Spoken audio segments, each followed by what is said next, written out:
Assalamu alaikum, урматтуу Дон Кабар YouTube каналыбыздын көрүүчүлөрү жана коноктору, катталуучулар кандайсыздар? 9 март 2024 жыл Бишкек шаары алдыда кечки курстарды көздөрүп алыңыздар. Каналда жаңы болсоңуз бизди колдоп бирден лайк басып койгонду унутпаңыздар. Ихсан ЛТД бул жерде доллар 89.50, евро 97 сом, рубль 0.74, казак теңгеси 0.14 тыйын, юань 11 сом, фунт 109 сом, дирхам 23 сом. Бишкек убактысы боюнча саат 18:00 болуп калды туугандар. Бакай банкты көрөбүз.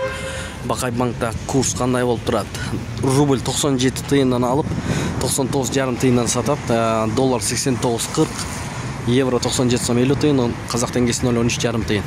Магнат акча алмаштыруу жайында доллар 89.50, евро 97 сом, рубль 0.74, казак теңгеси 0.14 тыйын, лира 2 сом 50 тыйын, юань 12 сом 30 тыйын. Лидер акча алмаштыруу жайын көрүп алыңыздар.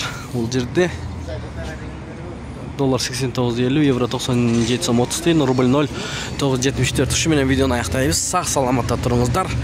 Тапкан акчаңыздарга береке берген болсун.